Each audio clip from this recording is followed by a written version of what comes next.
It was a cloudy Tuesday afternoon, the kind of day when something unexpected feels just on the horizon. I had spent the day helping at my husband's company event. Nothing extraordinary, just setting up food trays, chatting with a few colleagues, and making sure everything was in order. But then something happened that would change everything. As I was about to slip away and wait in the car for Ethan, I heard a voice behind me. "Need a ride, Mrs. Calloway?" I turned around, surprised. That's when everything changed. I'm Maria Calloway, 60 years old. I've been married to Ethan for almost 40 years. I've spent most of my life taking care of him, the kids, the house. For the longest time, I thought I had everything figured out. Love, loyalty, life. I didn't chase excitement or drama. I liked things simple, predictable. But life has a way of sneaking up on you when you least expect it. Ethan, my husband, was caught up in a conversation with the guest of honor, so I decided to slip away. I figured I'd wait in the car for him to finish. But as I turned to leave, I heard a voice behind me. "Need a ride, Mrs. Calloway?" I stopped. I knew that voice. I turned around and saw Ben, one of Ethan's younger coworkers. I remembered him from a few company events. Tall, messy, dark hair that always seemed a little too unruly, but somehow made him look even more charming. Maybe in his early 30s. Hey, if you're enjoying the story so far, hit that subscribe button. We're aiming for 1,000 subscribers, and your support is crucial. It only takes a second and helps us grow. Thanks. He had a quick smile and a sense of humor that made him easy to be around, but not too forward. The kind of guy you'd notice, but only after he's already walked past you. "Oh no, I'm just heading out to the car. I'll wait for Ethan," I said. But Ben raised an eyebrow. "It's starting to rain, and I'm parked close. I don't mind at all." I hesitated. I had always been the type to avoid anything that felt unnecessary, but something about the rain, the tiredness in my feet, it made me nod just a little. We walked to his car in silence. The moment I stepped inside, I felt a slight shift. Something was different, though I couldn't place what it was. "Thank you for helping out today," Ben said after a moment. Everyone seemed to appreciate it. I looked at him, not sure how to answer. I didn't do it for thanks, but it was nice to hear. "I just try to be useful," I replied, glancing out the window. The rain was coming down harder now. Ben smiled, but there was something else in his eyes. "That's what people like you do, huh? Always helping, always in the background." That hit me. I wasn't expecting it. I had been married to Ethan for nearly 4 decades, and I had never really thought about it that way. I finally looked at him, trying to figure out what he meant. His eyes were focused on the road, calm and steady. He didn't seem uncomfortable or out of place. "It's funny," I said, half laughing, trying to ease the moment. "Sometimes it feels like I became invisible after 50. Ben glanced at me quickly. "You're not invisible, Maria." The way he said my name, it made me sit up a little straighter, like he saw something in me that I hadn't realized was missing. We drove in silence again, and all I could think about was what he had said. Invisible. It wasn't a feeling I liked, but it was one I had grown used to over the years. I had spent so much time helping others, being there for everyone else, that I had forgotten to be there for myself. We reached the end of the street where I usually get out, but Ben didn't stop.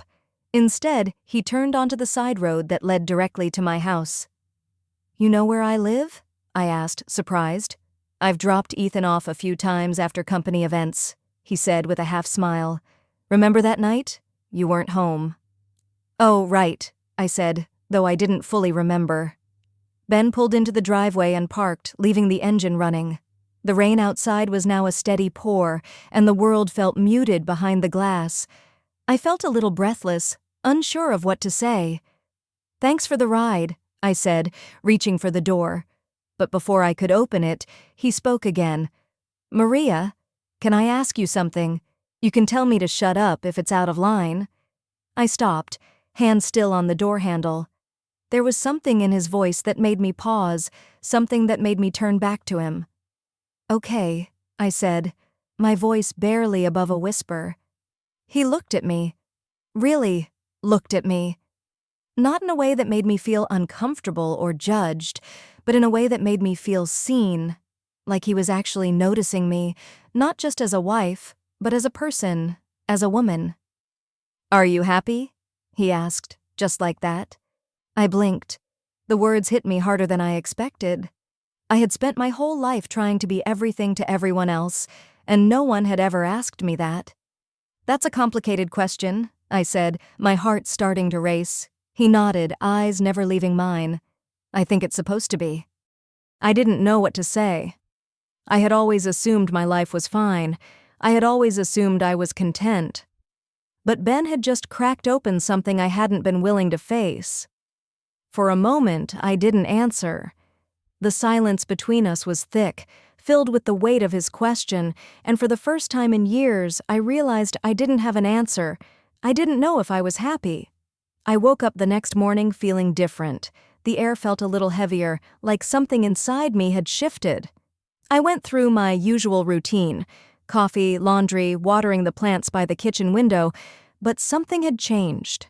I couldn't stop thinking about the question Ben had asked me the night before. "Are you happy?" The words echoed in my mind as I went about my day, but I couldn't find an answer. The thing is, I wasn't unhappy. I had a family, a house, a comfortable life. I had Ethan. We had built a life together, but it all felt like I was living in someone else's story. I didn't know where I fit anymore. As I stood in front of the mirror brushing my hair, I couldn't help but notice the lines on my face, the silver in my hair. Time had passed, but I didn't know when I stopped feeling like me. I had spent so many years focusing on everyone else: Ethan, the kids, the house, doing what I was supposed to do, playing my part in this perfect, predictable life. But in the process, I had lost sight of who I was, of what I really wanted. That afternoon, as I stood in the kitchen drying my hair with a towel, it hit me. I hadn't felt alive in a long time. I didn't even know what it felt like anymore. It was like I had been going through the motions, just waiting for something to happen, but never really living. I looked at myself in the mirror, really looked at myself. I saw the same woman who had given up so much of herself to everyone else. The woman who had built a family, supported her husband, and helped everyone she could, but had forgotten to take care of herself. For years, I'd brushed aside my own desires. I'd told myself I was doing the right thing. I thought that giving everything to my family, being the perfect wife and mother, was enough. But something had changed, and now I was questioning whether I had been enough for me. Later that evening, Ethan came home, kissed me on the cheek, and muttered something about meetings and traffic before heading to the kitchen for a snack. I smiled like I always did. But something was different. I thought back to the conversation with Ben. He had made me feel seen, like I wasn't invisible anymore. And for the first time in years, I wasn't sure if I wanted to go back to the way things had been before. I had always been the one who took care of everything: the cooking, the cleaning, the kids, the schedules. But what had I taken care of for myself? What had I done for me? I had become so focused on keeping the peace and maintaining the balance in my life that I had forgotten what it was like to do something for myself, to feel something for myself. That night when Ethan went to bed, I lay awake staring at the ceiling, feeling the weight of everything: the familiar sound of Ethan's soft snoring, the ticking of the clock, the stillness of the room. It all felt so distant, like I was watching someone else's life unfold. I thought about Ben and what he had said, and I realized that something in me had started to wake up. I wasn't sure what I was supposed to do with that feeling, but I knew I couldn't ignore it any longer. I stayed up late, just thinking. The thought of change was terrifying, but the thought of staying stuck was even worse. Am I really happy? I asked myself again. And for the first time, I didn't have an answer. The next morning I got a text from Ben. Ben: "Hey Maria, I hope I didn't cross a line last night. I've been thinking about our conversation." I stared at the message for a while, not sure how to respond. My thumbs hovered over the screen, and I felt a mix of fear and excitement. It had been a long time since someone had made me feel alive in such a simple, genuine way. I took a deep breath and typed a response. "Maria, no, you didn't. It just caught me off guard, but I've been thinking about it too. He replied almost immediately. Ben, good. I've been thinking about you since the party, the way you looked away. I don't know why, but I noticed. And I just wanted to make sure I didn't make you uncomfortable. I let out a breath I didn't realize I was holding. My heart was racing and I wasn't sure where this was going, but for some reason I didn't want to stop it. I took a moment to think, then typed back, Maria, it's just been a long time since anyone really saw me like that, and that's scary. There was a long pause before Ben replied. Ben, I understand, and I'm not asking for anything from you, Maria. I just want to make sure you know you're seen. His words hit me in a way I didn't expect. I felt a lump in my throat, a mix of relief and longing. The idea that someone actually noticed me, saw me as more than just a wife or a mother, it felt like a lifeline. I didn't know what was going to happen next, but for the first time in a long time, I felt like I had a choice. I couldn't keep pretending that everything was okay when it wasn't. For so long, I had been the one to hold everything together. The perfect wife, the perfect mother, the perfect homemaker, but I wasn't perfect. I was human. I needed to feel something, to be seen, to be heard. Later that week, we exchanged a few more messages, nothing too deep, but each one felt like a small crack in the wall I had built around myself. Ben made me feel like I was more than just a background character in my own life. Every text, every word, made me feel like I was waking up from a long sleep. One afternoon, I finally decided to take a walk. I didn't tell Ethan, just grabbed my coat and stepped out the door, not knowing exactly where I was going. The streets were quiet and the air was crisp. For the first time in months, I felt the weight lifting from my shoulders. I wasn't doing anything wrong. I was just breathing, just existing, just being for myself. When I got home, Ethan was in the kitchen, like usual, humming to himself while he made dinner. I didn't feel like myself. I felt like I had stepped out of a shadow and into the light. I wasn't sure what was coming next, but I wasn't going to ignore the changes inside me any longer. As I stood there, watching Ethan, I realized that I had spent so many years trying to keep everything together for everyone else, but in doing so, I had lost myself. And now, for the first time in a long time, I was finding her again. The days following our meeting at the grocery store were filled with a strange quietness. I moved through my routine, but it felt like I was living in a haze, like I was waiting for something to change. I couldn't stop thinking about Ben, but I also couldn't shake the feeling that I was betraying Ethan just by letting myself feel what I was feeling. I didn't want to hurt him. I never wanted to hurt anyone. But I was starting to realize that I had been living my life in the shadow of everyone else's expectations. I had built a life that was full of responsibilities and duties, but where was I in all of this? The tension inside me grew as the days passed. The space between Ethan and me had widened, and I didn't know how to bridge it. He hadn't noticed the change in me, or if he had, he didn't say anything. I began to feel like I was living two lives, one at home with Ethan, and one in my thoughts, with Ben and the emotions I was trying to process. One night, after dinner, I decided to go for a walk. I needed some air. I needed to clear my head. The streets were quiet, and the cool evening breeze felt refreshing against my skin. I walked for hours, letting my mind wander. I thought about Ethan. I thought about Ben. And I thought about myself. Who was I? What did I want? I wasn't sure, but I knew I couldn't keep living in the shadows. As I walked, I sent a text to Ben. Maria, I've been thinking a lot about everything. I paused after hitting send, unsure of what would happen next. It wasn't like I expected a response, but I felt like I needed to say it out loud, to admit it to myself. A few minutes later, my phone buzzed. Ben. I've been thinking too. I'm here if you need to talk, Maria. No pressure, just here. His words were simple, but they meant everything to me. I wasn't ready for anything more, but I wasn't ready to let go of the connection we shared either. The truth was, I didn't know what I was ready for. But for the first time in years, I was ready to find out. That evening, as I sat in the living room with Ethan, I couldn't shake the feeling that everything had changed. We watched a movie, but it felt like I was watching it from the outside. The comfort of our routine, the quiet hum of the house, it no longer felt like home. I glanced over at Ethan, his attention fixed on the screen, and I realized that we had been living side by side for so long without really seeing each other. We had become strangers in the same house. It was then that I knew. Something had to change. But what? How? The next morning, after Ethan left for work, I sat down with my phone and drafted a message to Ben.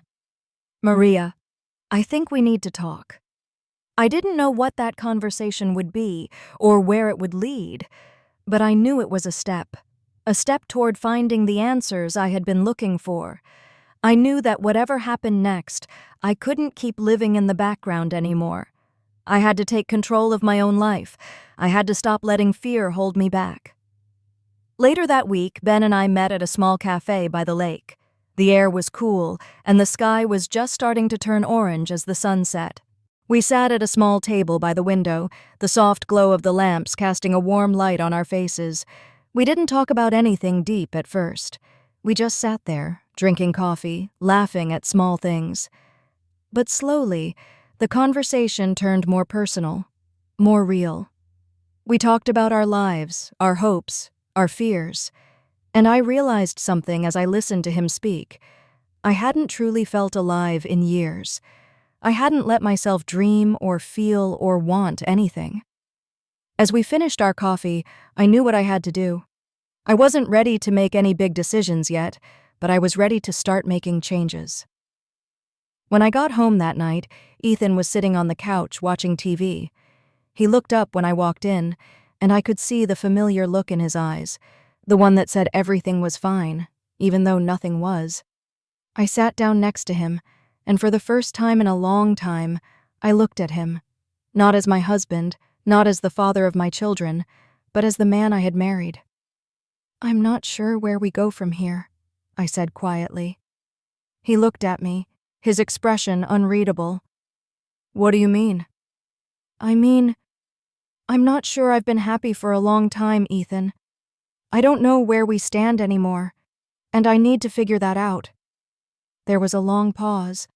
I could see the confusion and hurt in his eyes, but I knew I had to say it. I couldn't keep pretending everything was okay when it wasn't. "I think I need to find out who I am again," I said softly. Ethan didn't say anything right away. He just stared at me, processing my words. And for the first time in years, I felt like I had said something that truly mattered. The silence between us wasn't uncomfortable, but it wasn't easy either. It was the silence of two people who had spent so long living in the same house side by side, but hadn't really seen each other in years. I didn't know what the future would hold, but I knew one thing for sure.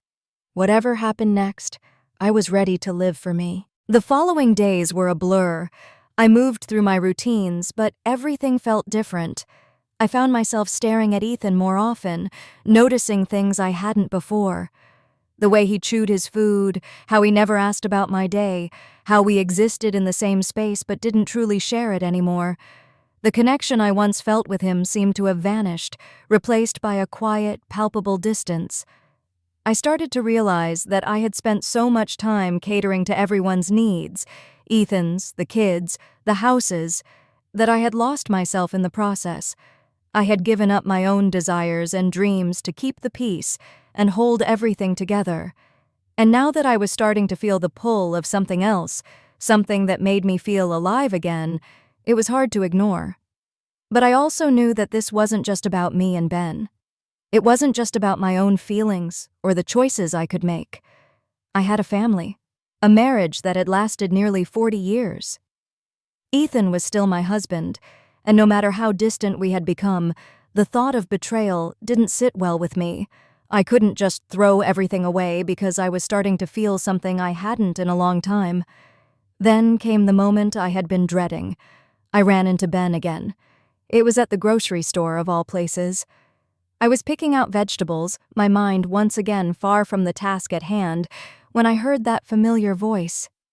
"Still the best eyes in the room." I froze. My heart skipped a beat, and I turned around, startled. There he was, Ben, standing in the produce aisle, a half smile playing on his lips as if he had been waiting for me.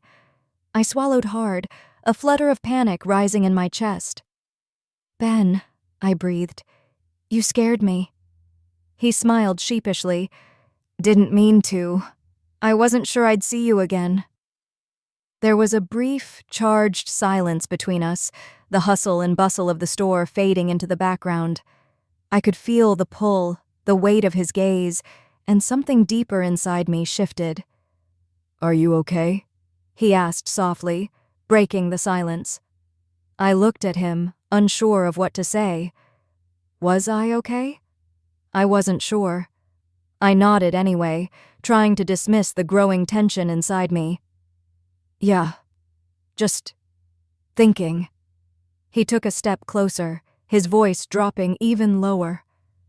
"I've been thinking about you, Maria. About what we talked about the other night. About what you said." My pulse quickened. What did I say? "You said it's been a long time since anyone really saw you, and I just want you to know that I see you. I really see you." I could feel the lump in my throat forming, the emotion threatening to spill over. How could I explain how much those words meant to me? How could I tell him that for so many years I had felt invisible, like a background character in my own life, and now someone was finally making me feel like I mattered? I opened my mouth to speak, but the words got stuck. I wasn't sure what to say, what to do with these emotions that were bubbling up inside of me. I wasn't ready for this. I wasn't ready for what was happening between us, but it was happening all the same. The pull was undeniable, and I couldn't ignore it anymore. "Ben," I started, but my voice faltered. I didn't know how to finish the sentence, didn't know what I was asking for, didn't know what I wanted from him. I felt a mix of fear and excitement swirling inside of me. "I know," he said gently, interrupting my thoughts. "I'm not asking for anything. I just wanted you to know that you're not invisible, that you matter." His words hit me harder than I expected. I felt tears welling up in my eyes, a mixture of relief and longing that I hadn't felt in years. I wasn't ready to open up, to confront these feelings, but in that moment, it felt like he understood me in a way that no one else ever had. I took a deep breath, trying to steady myself. I knew what I had to do, but the decision felt impossible. I couldn't keep doing this. I couldn't keep living in the shadow of a marriage that was crumbling, of a life that had grown stagnant. But I also couldn't betray the vows I had made to Ethan, no matter how far apart we had grown. "I should go," I said quietly, my voice trembling. "I'm sorry." Ben nodded, stepping back as if he understood. "I understand." I walked away from him, my heart heavy in my chest. I didn't know what was going to happen next, but one thing was clear: I couldn't keep living in this limbo. I had to make a choice. When I got home, I found Ethan sitting in the living room, watching TV as usual. I felt the familiar sense of distance between us.